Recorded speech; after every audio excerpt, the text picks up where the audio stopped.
Okay.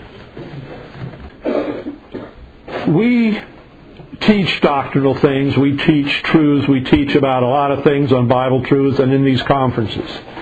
But quite frankly, all of that is of little consequence to what we need to be becoming. Okay? I know that many in here, no, I shouldn't say many, some in here. Many will not return, but some of the many who will not return are what I call religious hobbyists. I want to check out L. Ray Smith. There's L. Ray Smith. I want to see what he has to say. Well, And or some others are, well, they're really interested because they're learning the doctrine. They got all these things, and boy, they're springing them on their friends and neighbors, I bet you didn't know that tithe, you were not supposed to tithe. I bet you didn't know that, did you? Well, let me show you. I got an email 2 days ago. This person said, my mother, she just about gets up and walks in the other room anymore. She doesn't want to hear this, And I try to tell them, of course they don't want to hear it. Leave them alone. Yeah, but we're supposed to. No, leave them alone. You're supposed to have an answer for those that ask, give you the hope that lies within you, Peter told you, but you are not to go out there and try to find people to argue the Scriptures with. I know a guy, his wife works, and he goes to the coffee shops and argues with theologians who I guess also have nothing to do all day but argue the Scriptures. Reminds me of those people in Athens, and they had nothing better to do but they hear some new thing. And they say, well, we'll come back again and see what this idle babbler has to say. They called Paul an idle babbler, We'll see what this idle babbler has to say. So, some of you are here to check me out and so on and so forth, but the important thing is that we learn to change our lives. If we're not here to change our lives and to please God, all this doctrine is nothing. This is just nothing.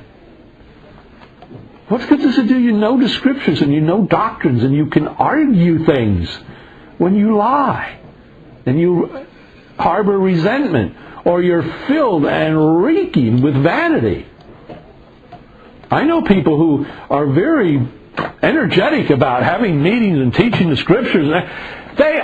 I lie not, they reek with vanity. It almost comes pouring out of their ears and their mouth. You say, what is all that? It's vanity.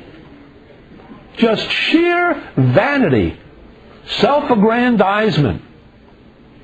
They've not learned what they are yet, or at least what they should be. And that doesn't mean you can't speak with authority. When I speak with authority, people equate that with vanity. They say, oh, well, you think you're such a hot shot. No, I don't. Well, listen to yourself. I hear myself. I read what I write sometimes. Well, don't you see it? I said, let me introduce you to Jesus Christ. And I give him the Matthew 23, You fools, you lying, two-faced hypocrites. You devour widows' houses. You whitewash septic tanks. All right, so he said sepulchers. But same garbage inside of both, right? You generation of snakes. You fools and you blind God.